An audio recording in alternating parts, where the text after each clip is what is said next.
nós falamos naquilo que o ser humano tem de mais importante, que é uma mente saudável, um equilíbrio sobre o seu corpo. Quando nós falamos a respeito de saúde emocional, o que rege de fato o nosso corpo é a nossa mente. E como é importante quando nós temos uma boa cabeça, como é importante quando nós temos uma boa saúde emocional. Nesse texto nós vemos um homem completamente abalado, emocionalmente falando. Quando nós enxergamos esse texto, quando nós lemos a história, o contexto grandioso da história de Elias, nós vemos um homem que até então ele caminhava normalmente falando, na dependência de Deus, mas chega um momento que ele começa a ter uma vida austera, no significado de que sua saúde emocional, ele se sente abalado nesse momento. Nesse texto especificamente que nós acabamos de ler, ele está com a sua saúde emocional abalada.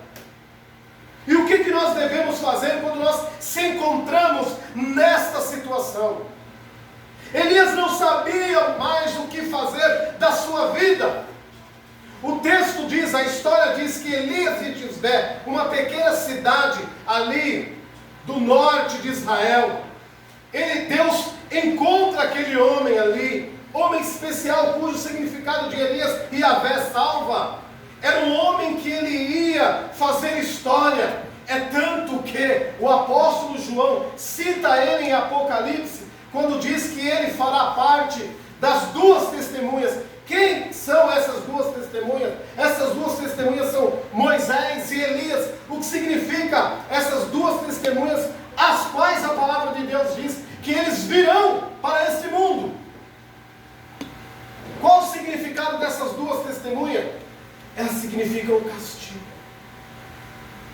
Tanto Moisés significou o castigo ali no Antigo Testamento para com o povo, como também Elias no outro patamar, numa outra história, mas ele também simbolizava o castigo, ou seja, a justiça divina.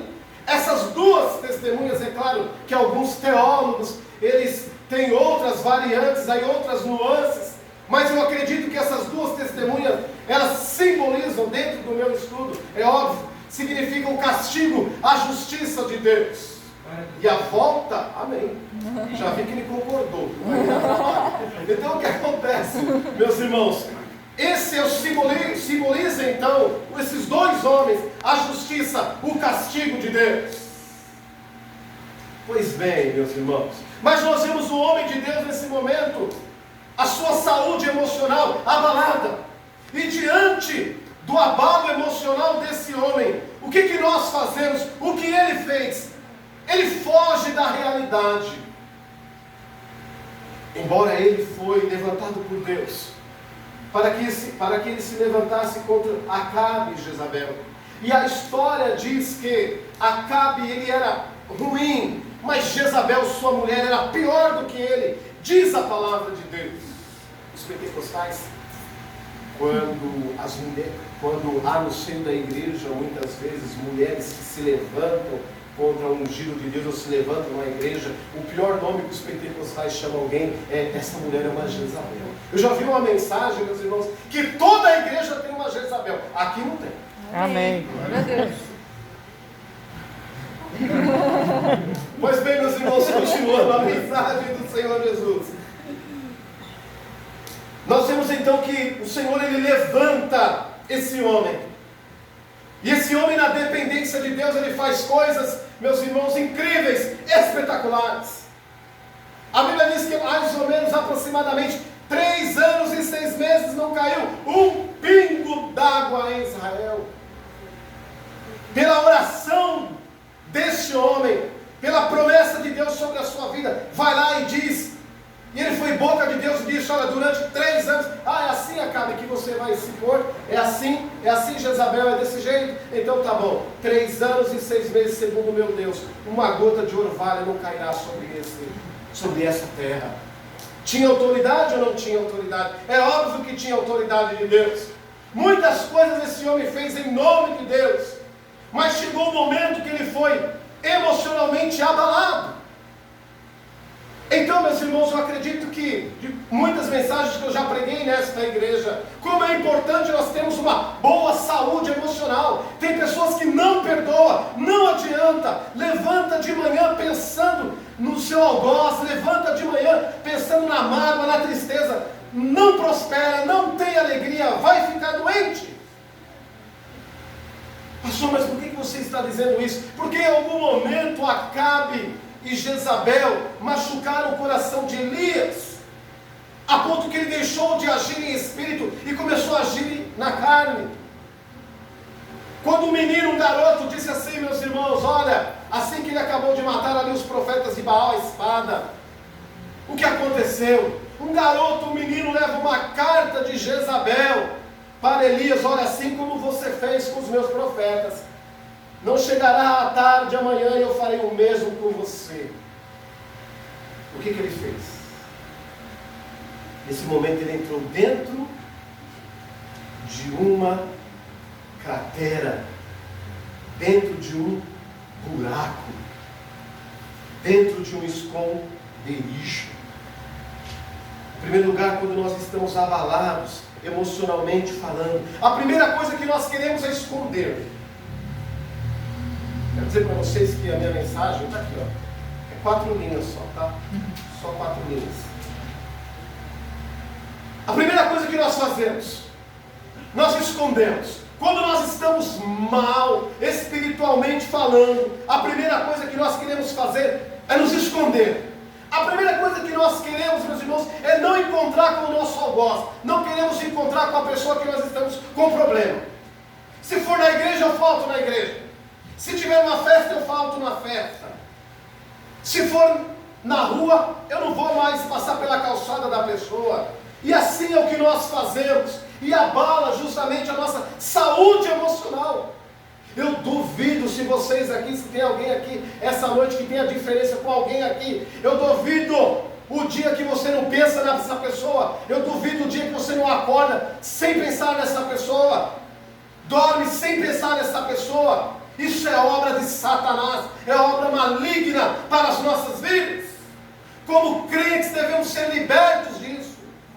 Não podemos viver, meus irmãos, dentro desse jugo, dentro desse peso, de maneira nenhuma. Não adianta fugir da realidade. E nós vemos então que Elias, ele foge, ele tenta se esconder da sua realidade. Em segundo lugar, outra coisa que nós fazemos: primeiro, nós se escondemos. Segundo, nós fugimos. O que ele tinha na sua mente? Vou me esconder. Consequentemente, vou fugir. Ah, como gostamos de fugir da realidade. Como gostamos de protelar, procrastinar. Como gostamos disso. Tem gente que atrasa a conta de luz, não porque não tem dinheiro, mas porque acostumou a viver assim. Tem gente que atrasa a conta de água, não porque tem dinheiro, mas porque acostumou a viver assim. Como servos de Deus, não podemos procrastinar, protelarmos as coisas, não. Devemos encarar a vida, e a vida é difícil, mas devemos encará-la de qualquer forma. Não adianta se esconder, não adianta fugir. Isso atrapalha a nossa saúde emocional. Somos tristes, doenças, dificuldades financeiras, dificuldade de relacionamento. Por quê? Porque passa ano e sai ano e vivemos da mesma forma. Não podemos viver dessa forma, não devemos viver assim. Para caminharmos, precisamos olhar para Deus. Às vezes, meus irmãos, o que nos machuca, o que nos atrapalha, o que nos derruba, não são os grandes problemas. Porque os grandes problemas a gente vai lá e resolve. Mas é aquela gotinha d'água que fica... Você já tentou dormir na sua casa? Um dia desse eu tive que parar, um dia desse. Começou a chover durante a noite. E parte lá do meu quintal lá, o que aconteceu? Uma telha lá está com problema, né? Fora da minha casa. Quer dizer, fora da minha casa, fora de dentro de casa, no quintal. E Eu não vou falar que é Angélica, né? É melhor falar que foi eu. Eu mexo com balde lá em casa mesmo, né? Aí o que aconteceu? Deixaram um balde lá, eu deixei o balde lá. O balde ficou lá.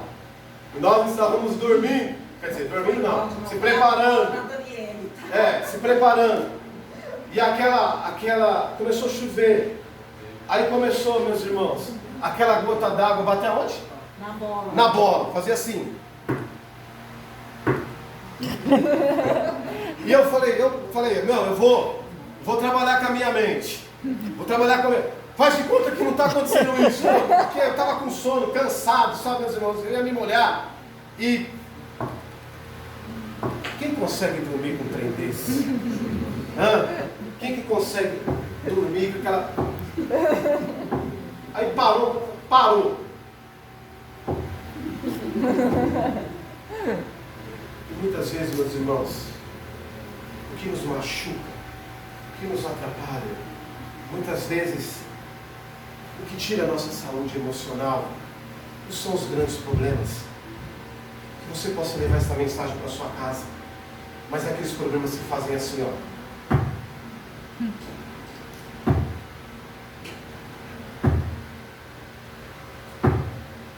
Ou seja, sempre você está lembrando daquilo. Sempre você está pensando naquilo. Que Deus possa te libertar disso em nome de Jesus. Amém. Se você não consegue dormir com um pingo batendo numa bola, imagine a sua mente 24 horas pensando num problema que você tenta e não consegue resolver. Que essa noite você consiga. Amém. Você não venha dormir sem antes colocar a sua cabeça no travesseiro e pedir perdão a Deus. Então ele estava abalado. E o que Deus queria dele? Que ele saísse daquele lugar, que ele se despertasse. E Deus disse para ele: Elias, o que fazes aí, Elias? Sai desse lugar, Elias.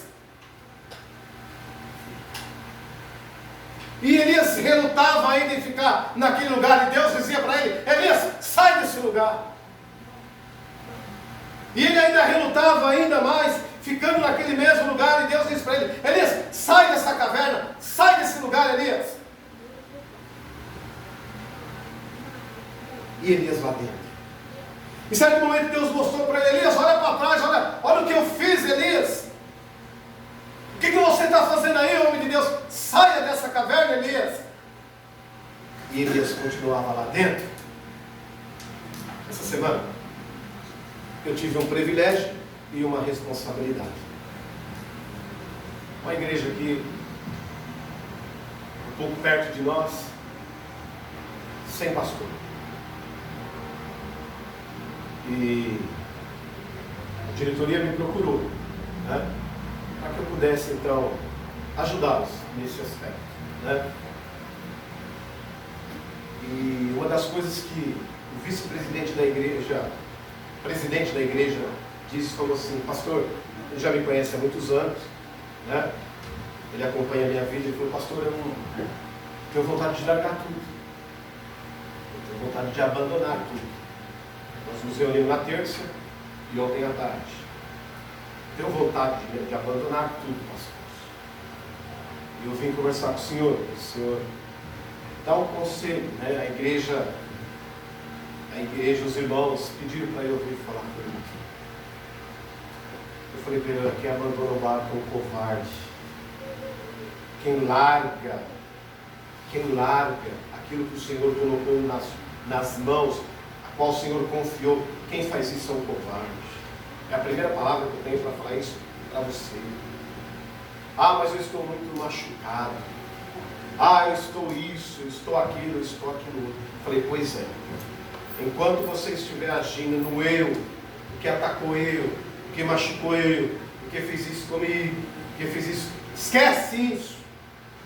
Primeiro passo, você precisa se curar, emocionalmente falando, a essa necessidade.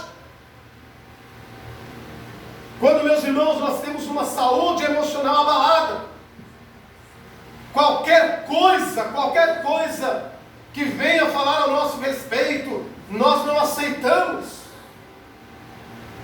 e aquilo fica latente na nossa mente.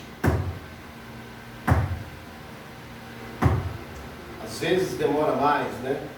Faz um passeio, tenta fugir da situação, aí fica com um espaçamento melhor, né?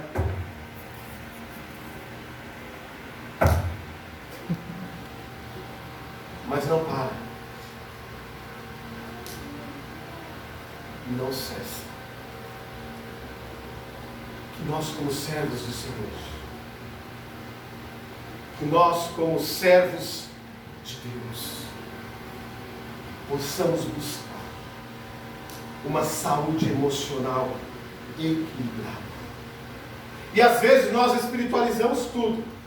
Tudo nós levamos, meus irmãos, para a área espiritual. Onde muitas vezes o que está abalado mesmo é o meu emocional. Eu estou doente, fisicamente falando, eu estou doente. E não adianta muitas vezes nós irmos para o lado espiritual se eu estou doente, fisicamente falando. Que evangelho é esse que muda só um lado meu? Que evangelho é esse, meus irmãos, que não modifica ninguém? Eu estava fazendo um seminário esta semana e alguém estava falando de alguém que estava no terceiro, no quarto relacionamento e Deus chamou ele para uma determinada função. E o que aconteceu, meus irmãos? Alguns acharam que não. Como é que pode, né? Alguém que vai ser um ministro do Evangelho, alguém que vai ser isso, vai ser aquilo, no terceiro, no quarto relacionamento. E foram unânimes nesse tipo de crítica a respeito da pessoa. E a pergunta que eu fiz para aqueles pastores foi o seguinte: que evangelho que nós pregamos? O que a gente fala nos nossos cultos? O evangelho não é metanoia? O evangelho não muda pessoas? O evangelho não transforma? Então por que nós não cremos então que uma pessoa é capaz de mudar? Uma pessoa é capaz de se consertar se o evangelho não muda? Nós somos tão preconceituosos, e hoje eu estava conversando isso com o pastor Baltazar. Uma pessoa aceita Jesus e ele era um ex-presidiário. Sabe como que as pessoas elas se relacionam com essas pessoas? É o fulano, quem? Aquele ex-presidiário. É fulano, quem? Aquele ex-drogado. É aquele irmão agora, quem? Aquele ex-alcoólatra. E nós chegamos à conclusão que quando nós aceitamos a Jesus, todos nós somos ex alguma coisa. Já parou para pensar nisso? E é verdade. Pastor, quando eu era do mundo, eu era um mentiroso. Pastor, quando eu era do mundo, eu inventava. Quando eu era do mundo, eu caluniava. Quando eu era do mundo, eu era assim. Então, se nós formos ver, é claro, de uma maneira macro, ou de uma maneira maior, mas todos nós, em algum momento, meus irmãos, nós temos algo a esconder de quem nós somos de verdade.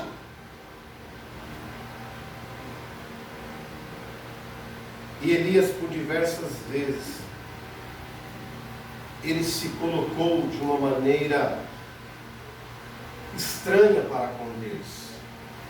No versículo de número 14, ele disse assim, ó: eu tenho sido extremo, zeloso pelo Senhor, o Deus dos exércitos, porque os filhos de Israel deixaram a tua aliança, derribaram os teus altares, mataram os seus profetas à espada. Ah, só eu fiquei para te servir. Olha que coisa romântica. Olha que coisa linda.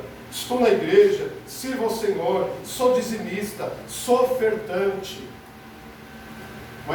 Mas eu tenho passado por isso, tenho passado por aquilo, tenho passado por aquilo outro. Quem disse que apenas aceitar Jesus como único e suficiente Salvador, que é uma grande coisa, é a maior coisa que alguém pode ter? Quem disse que isso nos exclui de vivermos uma vida em dificuldade? Quem disse isso? E Deus então, naquele momento, disse para Elias: Elias, saia dessa caverna. Nós vemos aqui, nesse texto, que parte Deus estava colaborando para isso, mas Ele também tinha que dar o primeiro passo. Não é só dependermos, meus irmãos, de Deus, não. Nós precisamos também tomar iniciativa. Nós precisamos dar o primeiro passo, o segundo, o terceiro, se precisar, o quarto. Para sair da caverna, da área de comodismo, de tranquilidade, nós precisamos dar o primeiro passo. Às vezes, meus irmãos, a gente acha que é um benefício, uma noite agradável dessa, ir na igreja, um calor, isso e aquilo. Tem irmãos nesta igreja que a vida deles já fala no meu coração. Eu não preciso de motivação muitas vezes para ver pastor fulano, pastor ciclano. Tem membros dessa igreja que para mim é um grande exemplo. Me faz ser apaixonado em ser um pastor, em seguir avante. As suas vidas, elas, digamos que positivamente, me influenciam, me contaminam pela sua maneira de ser. Eu louvo a Deus por essas vidas.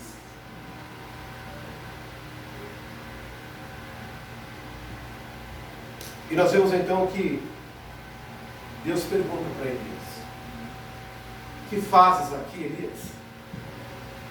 Elias, o que você está fazendo aqui dentro?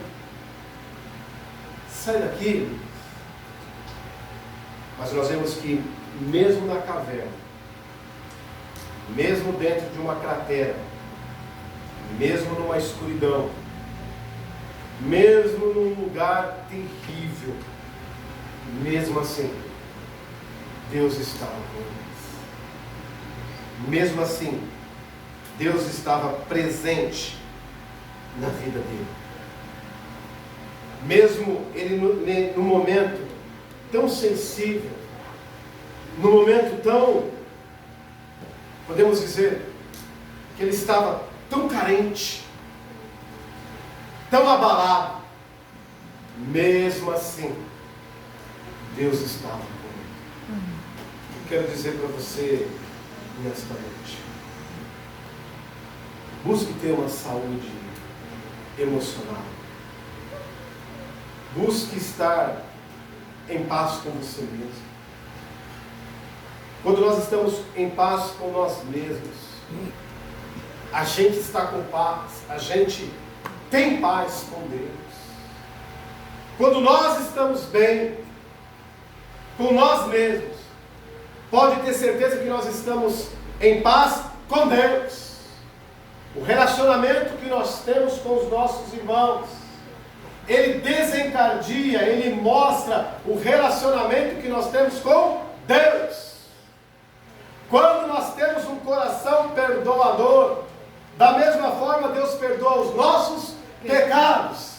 E assim, consequentemente, falando, que nós tenhamos essa visão macro, que nós tenhamos essa visão abissal da parte de Deus para as nossas vidas. Meus irmãos, esse deve ser o melhor Natal da sua vida. 31 de dezembro deve ser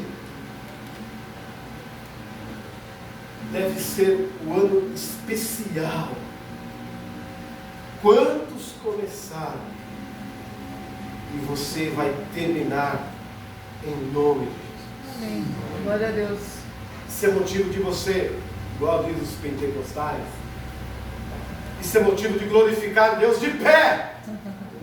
Lembraram de alguém? Tem que glorificar de pé. Louvar e bendizer o nome desse Deus de pé, pelos benefícios que Ele tem nos dado, pelas alegrias que Ele tem nos dado. Que você possa glorificar este Deus, que você possa louvar esse Deus.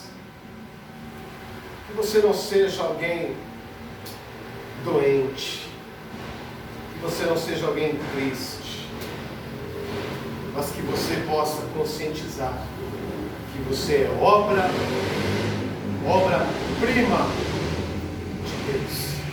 Que você não desça essas escadas sem antes se consertar com Deus. Deus não é alguém que queira alguém pela metade. Olha a redundância. Deus te quer por inteiro. Deus não te quer pela metade. Se algo tem trazido tristeza no seu coração, se alguém tem trazido tristeza ao seu coração, e você não tem agido como um servo de Deus, a sua adoração tem sido pela metade diante do Senhor. A sua adoração não tem sido inteira. Você tem adorado a Deus, você tem servido a Deus inteiramente ou apenas pela metade? A sua forma de agir, como tem sido? Quem nos exalta é o Senhor. É Ele que nos exalta. A Bíblia diz, meus irmãos, o salmista Davi diz, que o Senhor é o mesmo que levanta, mas Ele é o mesmo que abate. Depende de você. O mesmo Deus que levanta é o mesmo Deus que abate. Depende da sua vida. Depende da sua intimidade com Ele. Depende de como você trata Ele. Que você nesta noite não possa sair daqui da mesma forma a qual o Senhor quer. Que Deus possa abençoar a sua vida. Que você possa, nessa penúltima mensagem de saúde emocional, você possa sair da caverna. Que você possa sair desse buraco que você está vivendo. Que você possa sair dessa cratera. O Senhor está pedindo para você nesta noite.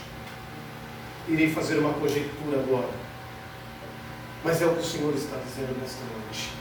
Edson, saia dessa caverna.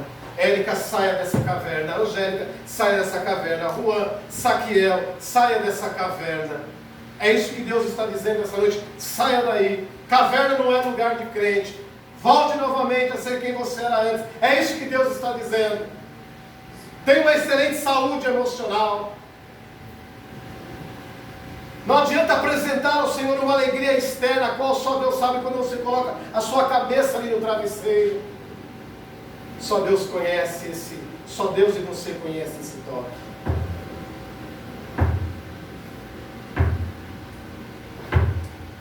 Deus, em nome de Jesus, possa te libertar desse toque que tem acabado com a sua mente e com o seu coração.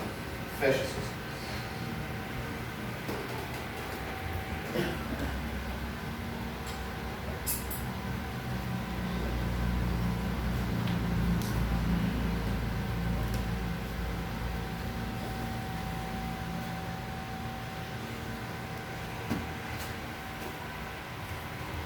O Senhor falou com você nesta noite. Púlpito não é lugar de indireta. Púlpito não é lugar de chamar a atenção de ninguém. Púlpito é lugar de pregar a palavra. Púlpito é lugar que, se tiver que exortar, é na palavra.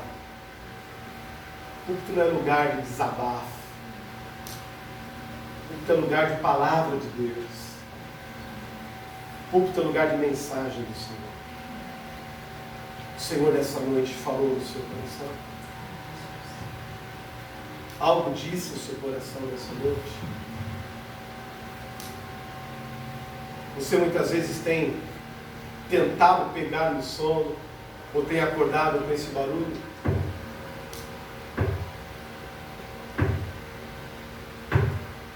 O Senhor quer te libertar nesta noite.